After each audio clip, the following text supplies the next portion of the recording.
للہ وکفا وسلام علی عبادہ الذین اصطفیٰ اما بعد اعوذ باللہ من الشیطان الرجیم بسم اللہ الرحمن الرحیم۔ آیت نمبر 39 39 نمبر نہیں 38۔ اعوذ باللہ من الشیطان الرجیم بسم اللہ الرحمن الرحیم۔ ما کان علی النبی من حرج فیما فرض اللہ لہ سنت اللہ فی الذین خلوا من قبل وَكَانَ أَمْرُ اللَّهِ قَدَرًا مَقْدُورًا۔ صدق اللہ العظیم۔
بات کریں تو داؤد علیہ السلام کے 100 نکاح تھے، ٹھیک ہے نا جی، اور حضرت سلیمان علیہ السلام کی نکاح میں 300 بیویاں تھیں۔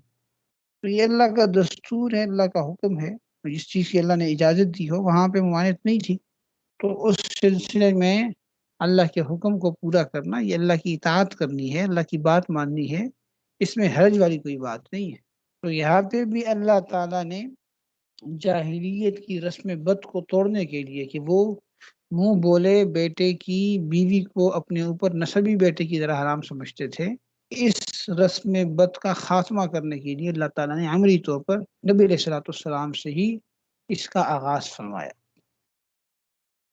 فرمایا الذین، وہ لوگ، الذین وہ جو، یعنی وہ انبیاء جو کیا کرتے تھے، یبلغون تبلیغ کرتے تھے، پہنچاتے تھے، رسالات اللہ کے پیغامات، ویخشونہ اور اس سے ڈرتے تھے، ولا یخشون احدا اور وہ نہیں ڈرتے تھے کسی سے، الا اللہ سوائے اللہ کے، وکفا اور کافی ہے، باللہ اللہ حسیبہ حساب لینے والا، اللہ ہی کافی حساب لینے والا ہے۔ جو اس طرح کے اعتراضات کرتے ہیں، انبیاء کے اوپر کیچڑ اچھالتے ہیں، ان کے بارے میں طرح طرح کی باتیں کرتے ہیں، فرمایا کہ اللہ ان کا حساب لینے کے لیے کافی ہے۔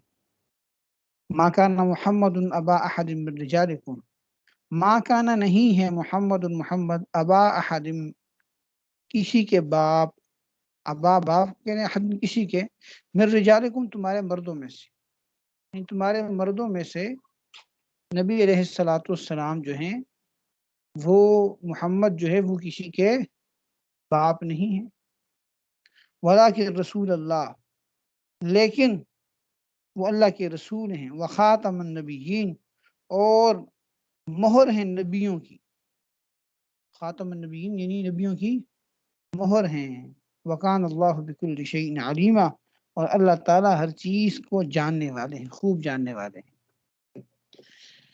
ما کان محمد ابا احد من رجالکم یعنی محمد تم میں سے، تمہارے مردوں میں سے کسی کے باپ نہیں ہے، یعنی جو اس وقت تم لوگ موجود ہو ان میں سے کسی کے بھی باپ نہیں ہے، جتنے بھی مرد ہیں ان کے باپ نہیں. ظاہر بیٹیاں تو تھی نبی علیہ الصلوۃ والسلام کی، تو اس لیے من رجالکم کی قید لگائی.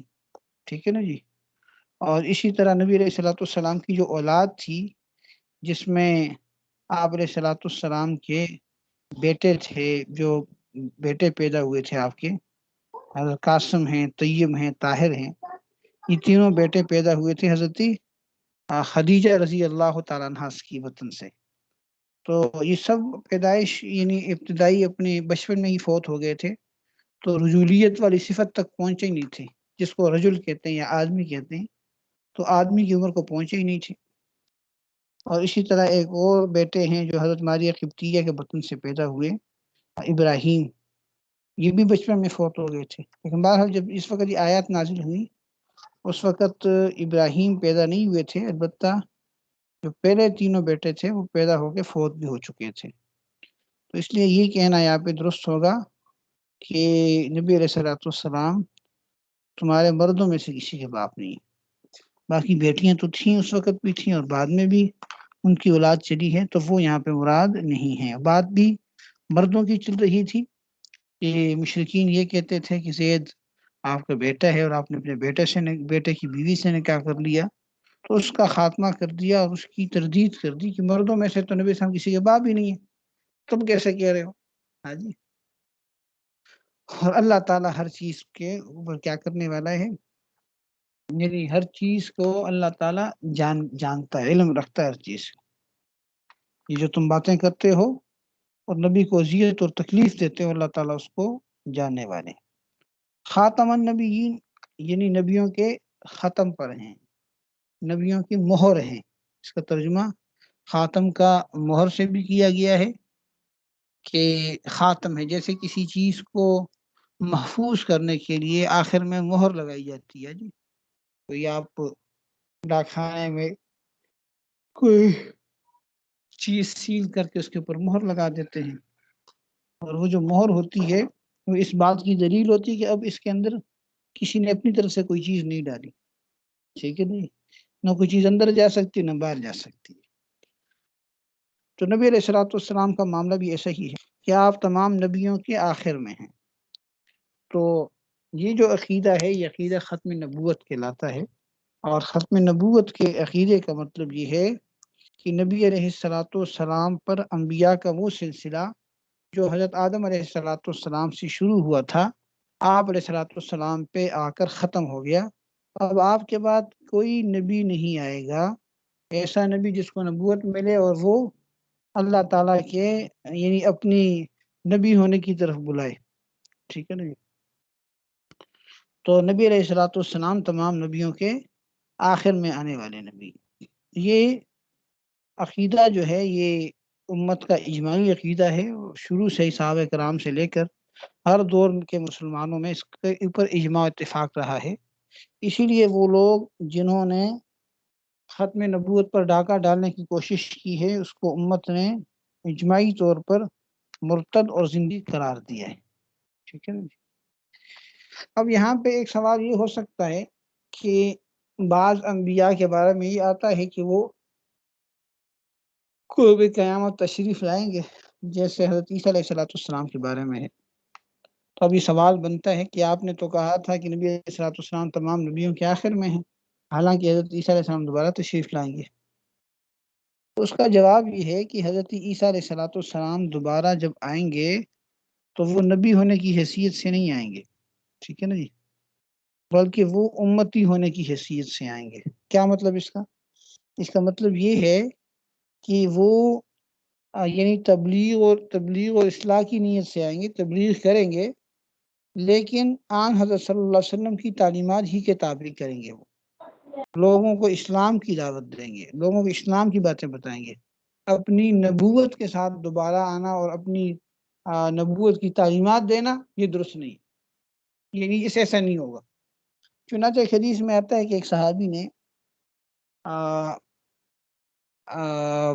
غالباً یعنی اس تورات وغیرہ سیکھنے کی کوشش کی. غالباً حضرت عمر فاروق یا کسی اور صحابی کے بارے میں آتا ہے، یا کوئی بات ایسی تھی جو یہودیت کے اندر تھی، اس پہ عمل کر رہے تھے، تو آپ علیہ الصلوۃ والسلام ناراض ہوئے اور آپ نے فرمایا کہ لو کان موسیٰ حیا ما وسعہ الا اتباعی، کہ اگر موسیٰ زندہ ہوتے تو ان کے پاس میری اتباع کے علاوہ کوئی راستہ نہ ہوتا، یعنی وہ میری اتباع کرتے۔ تو نبی علیہ الصلوۃ والسلام کی نبوت کی اتباع کرنا نبیوں پر بھی لازم ہے، اور نبیوں سے اللہ نے عہد بھی دیا، اس لیے اگر کوئی نبی بالفرض بعد میں آتا بھی ہے تو وہ نبی علیہ الصلوۃ والسلام کا امتی کہلائے گا۔ تو حضرت عیسیٰ علیہ الصلوۃ والسلام باقاعدہ کسی شریعت کو، دین کو لے کے نہیں آئیں گے، بلکہ وہ نبی علیہ الصلوۃ والسلام کی امتی ہونے کی حیثیت سے آئیں گے۔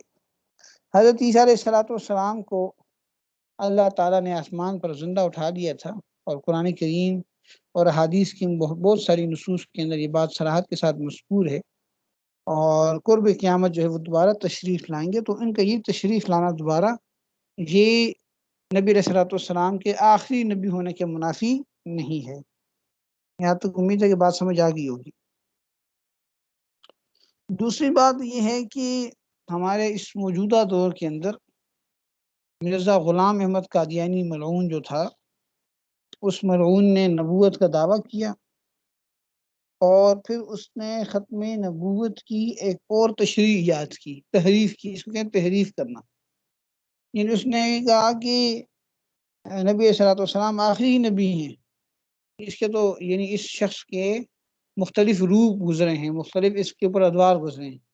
کبھی اس نے مسیح موعود ہونے کا دعویٰ کیا، کبھی اس نے جو ہے وہ نبی ہونے کا دعویٰ کیا، پھر کہا نہیں آخری نبی نہیں ہوں، میرا مطلب یہ ہے۔ تو نبوت کے معنی کے اندر اس نے طرح طرح کا رد و بدل کرنے کی کوشش کی، ٹھیک ہے نا۔ شخصیت کے اعتبار سے یہ شخص انتہائی گھٹیا اخلاق و کردار کا مالک تھا، اور ظاہر ہے اس قسم کے لوگ جو ہیں پھر وہ اسی طرح کی چیزوں کو کرتے ہیں۔ میں کم کریں آواز۔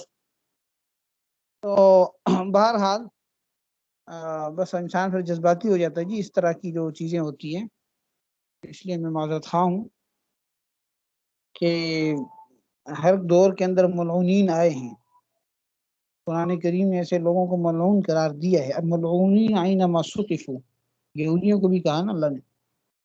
تو بہرحال اس نے یہ بات کی، اس بات کو آپ کو بتانے کا مقصد ہے کہ آپ اس کو سمجھ لیں، اس ختم نبوت کے عقیدے کو اچھی طرح۔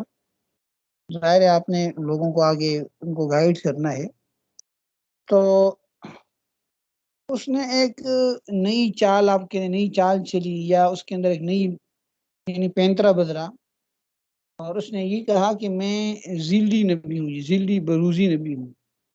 ذلی کا کیا مطلب ہے؟ کہتے ہیں کہ یعنی میں نے نبی علیہ الصلوۃ والسلام کی اتنی اتباع کی کہ گویا کہ میں آپ کا سایہ بن گیا، ذل بن گیا، ٹھیک ہے جی۔ اس لیے وہ کہتے تھے کہ یہ بھی کہتا تھا کہ یعنی گویا کہ محمد دوبارہ آ گئے ہیں، گویا کہ وہ میں ہوں، علیہ باللہ، ٹھیک ہے جی۔ وہ کوئی قادیانی شاعر تھا، اس نے شعر بھی لکھا ہے اسی حوالے سے کہ یعنی قادیانی یہی کہتا تھا نا ملعون، کہ یعنی گویا کہ محمد میرے اندر موجود ہیں، یعنی میں نے اتنی اتباع کی تو مجھے نبوت مل گئی، ٹھیک ہے نا۔ وہ کوئی قادیانی ملعون شاعر گزرا ہے، اس نے یہ کہا تھا کہ محمد پھر اتر آئے ہیں ہم میں، وہ پہلے سے ہے بڑھ کر اپنی شان میں۔ محمد جس نے محمد دیکھنا ہو جس نے کامل، اس طرح کے الفاظ سے یاد نہیں ہے، غلام محمد کو دیکھے قادیاں میں۔ تو یہ ان کا یہ تھا کہ بھئی غلام احمد قادیانی جو تھا وہ نبی ہیں، محمد ہیں، دوبارہ آئے ہیں، اور پہلے سے بڑھ کر شان کے ساتھ آئے ہیں، الیاذ باللہ۔ تو یہ اس قسم کی باتیں کرتا تھا۔ تو یہ مقصد ہے ذلی بروزی کا کہ یعنی آپ کسی کی اتباع اتنی زیادہ کر دیتے ہو کہ گویا کہ وہ آپ اس کا عکس بن جاتے ہو، اس کا سایہ بن جاتے ہو، گویا کہ وہ پوری کی پوری روحانیت اور پوری کی پوری صفات آپ کے اندر آ گئی۔ اس کو اس نے نام دیا ذلی بروزی کا، ٹھیک ہے نا۔ لیکن ظاہر ہے کہ ختم نبوت کا عقیدہ بالکل واضح ہے، اس کو کسی تشریح اور توضیح کی ضرورت نہیں ہے۔ اس قسم کا جو معنی اور مفہوم ہے یہ امت کے اجماع کے خلاف ہے۔ نبی علیہ الصلوۃ والسلام نے صراحت کے ساتھ احادیث، بے شمار احادیث ہیں جس میں آپ نے فرمایا کہ میں نبیوں کی مہر ہوں، میرے بعد کوئی نبی نہیں آئے گا۔ اگر غلام احمد قادیانی کی بات مان لی جائے تو پھر کیا ہوگا؟ اس کا مطلب یہ ہوگا کہ انسان اپنی محنت سے نبی بن سکتا ہے۔ اس کا مقصد یہی ہوگا نا کہ میں نے اتنی اتباع کی کہ میں آپ کا سایہ بن گیا۔ تو اس کا مطلب یہ ہوگا کہ نبوت کوئی کسبی چیز ہے، انسان اپنی کسب سے اور اپنی محنت سے حاصل کر سکتے ہیں۔ یہ بالکل غلط بات ہے، ٹھیک ہے نا جی؟ تو نبوت ایک وہبی چیز ہے، جس کو اللہ تعالیٰ چاہتا ہے دے دیتے ہیں، جس کو اللہ تعالیٰ نہیں دیتے۔ جہاں تک معاملہ ہے نبی علیہ الصلوۃ والسلام کا، آپ علیہ الصلوۃ والسلام پر نبوت کا سلسلہ ختم ہو گیا۔ آپ نے فرمایا کہ کانت بنو اسرائیل تسوسهم الانبیاء، کہ بنی اسرائیل کی سیاست اور انتظام خود انبیاء کرام کے ہاتھوں میں تھی۔ کلما ہلک نبی خلفہ نبی، جب بھی کوئی نبی کی وفات ہوتی تھی تو اس کی جگہ دوسرا نبی اس کے کام مقام ہو جاتا تھا۔ ہاں جی، تو پھر آپ نے فرمایا کہ وَأَنَّهُ لَا نَبِيَّ بَعْدِي، لیکن میرے بعد کوئی نبی نہیں ہے۔ وَسَيَكُونُ خُلَفَاءُ فَيُكْثِرُونَ، میرے بعد خلفاء ہوں گے اور وہ بڑھ جائیں گے، بہت سے ہوں گے۔ بس لیکن میری اتباع کرنے والے، جیسے حدیث میں فرمایا کہ العلماء ورثۃ الانبیاء۔ ہاں جی، تو ختم نبوت کا مقصد یہ ہے کہ آپ کے اوپر نبوت کا سلسلہ ہر اعتبار سے ختم ہو گیا۔ ایک آپ حدیث میں ہے صحیح بخاری کی خواب کے بارے میں، اس میں آپ نے فرمایا کہ لم یبق من النبوت الا المبشرات، کہ اب نبوت میں سے کچھ بھی باقی نہیں رہا سوائے خوشخبری کو، مبشرات کی۔ یہ نبوت کا سلسلہ میرے اوپر کیا آ کے ختم ہو گیا۔ آپ نے مثال دی کہ میری اور مجھ سے پہلے انبیاء کی جو مثال ہے وہ ایسے ہی ہے جیسے ایک مکان ہو، بڑا خوبصورت ہو اور پورا مکمل طور پر بنا ہو، لیکن اس میں ایک اینٹ کی جگہ خالی ہو۔ لوگ آ کے اس مکان کو ارد گرد سے دیکھتے ہیں اور ایک جگہ ان کو خالی اینٹ نظر آتی ہے، اور وہ یہ کہتے ہیں کہ کاش کہ یہاں اینٹ لگی ہوتی تو اس کی خوبصورتی اور زیادہ اچھی ہوتی۔ تو آپ نے فرمایا کہ میں وہ اینٹ ہوں اور میں ہی خاتم النبیین ہوں، یعنی وہ اینٹ میں ہوں۔ جب وہ اینٹ رکھ دی تو مکان بند، ختم ہو گیا، بس اب اس میں کوئی گنجائش نہیں ہے۔ اب یہ قسم کی باتیں کرنا، ٹھیک ہے نا جی، اور اس طرح کے دعوے کرنا، یہ زندیقیت ہے، یہ ارتداد ہے۔ ایسا شخص خود بھی ملعون اور زندگی کو مردود ہے، اور اس کے پیروکار بھی ملعون و مردود ہیں۔ اسلام سے ان چیزوں کا کوئی تعلق نہیں ہے۔ یاد رکھیں کہ ایسا عقیدہ جو ضروریاتی دین میں سے ہو، یعنی جس پہ دین کی بنیاد اور معیار ہو، ضروریاتی دین کا مطلب یہ کہ اس میں انکار کی کوئی گنجائش نہیں ہے، تو ایسے عقیدے میں تعویل کرنا، ایسے عقیدے میں اپنی طرف سے تشریحات گڑنا، یہ انسان کو کفر تک لے جاتا ہے، یعنی انسان کافر ہو جاتا ہے۔ ضروریات دین کے اندر تعویل جو ہے وہ معتبر نہیں ہے، ٹھیک ہے نا جی۔ اس لیے یہ ختم نبوت کا انکار ہے، اور ایسے لوگ جو ہیں وہ مرتد اور دائرہ اسلام سے خارج ہیں۔ ان کے احکام زندگی والے ہیں۔ ان کو راہ راست پہ لانے کے لیے یا ان کے شر سے بچنے کے لیے ان کے ساتھ ہر طرح کا تعلق قطع کیا جائے گا۔ ان کو دنیائی طور پر، مالی طور پر کوئی فائدہ نہیں دیا جائے گا، تاکہ یہ لوگ اپنے اعتدال پر آ سکیں، ٹھیک ہے نا جی۔ تو بہرحال باقی اس کے بارے میں مختلف تصریحات صراحت کے ساتھ منقول ہیں کہ نبی علیہ الصلوۃ والسلام نے ارشاد فرمایا کہ میرے بعد عنقریب 30 بڑے بڑے دجال پیدا ہوں گے جو نبوت کا دعویٰ کریں گے، لیکن تم یاد رکھو کہ میں ہی آخری نبی ہوں، میرے بعد کوئی نبی نہیں۔ آگے فرمایا یا ایھا الذین آمنو، اے ایمان والو، اذکروا اللہ، تم یاد کرو اللہ کو، اللہ کا ذکر کرو، ذکرن کثیرا، خوب یاد کرنا، وسبحوہ، اس کی پاکیزگی بیان کرو، بکرۃ و اصیلا، صبح اور شام۔ والذی، وہی ذات ہے، یصلی، جو رحمت بیچتا ہے، علیکم، تم پر، وملائکتہ، اور اس کے فرشتے تمہارے اوپر رحمتیں بیچتے ہیں، لیخرجکم، تاکہ وہ تم کو نکالے، من الظلمات، اندھیروں سے، لنور، روشنی کی طرف، وکان بالمؤمنین رحیما، اور وہ مومنوں پر کیا ہے جی؟ رحیم ہے، یعنی وہ ایسا رحیم ہے کہ وہ خود بھی اور اس کے فرشتے بھی تم پر رحمت بیچتے رہتے ہیں، تاکہ حق تعالیٰ تم کو تاریکیوں سے نور کی طرف، جہالت سے، گمراہی سے ہدایت کی طرف بھیج دیں۔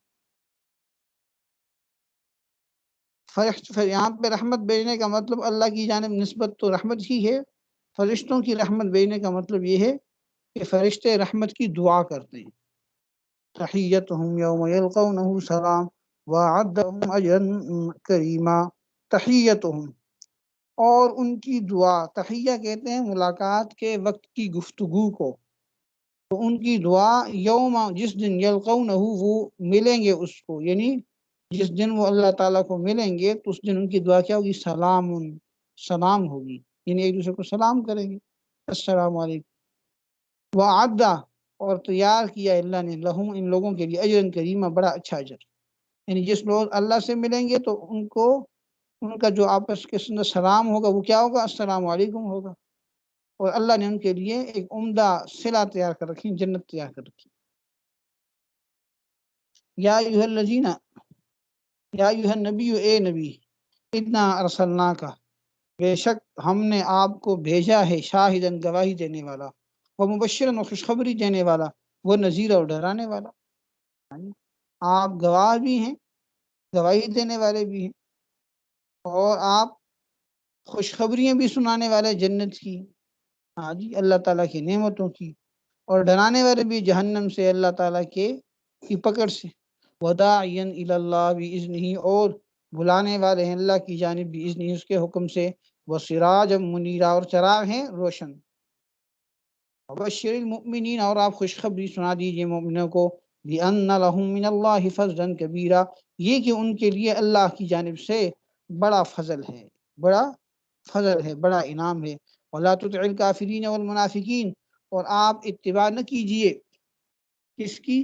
کافروں کی اور منافقین کی، ودع اذاہم، اور آپ خیال نہ کریں ان کی اذیت کا، جو آپ کو اذیتیں دیتے ہیں ان کی اذیتوں کو چھوڑ دیں، ان کی طرف توجہ نہ کریں، وتوکل علی اللہ، اور کیا کریں؟ اللہ پر بھروسہ کریں، وکفی باللہ وکیلا، اور کافی ہے اللہ تعالیٰ کارساز، اللہ ہی کام بنانے والا ہے، اللہ ہی کارساز ہیں۔ صدق اللہ مولانا العظیم۔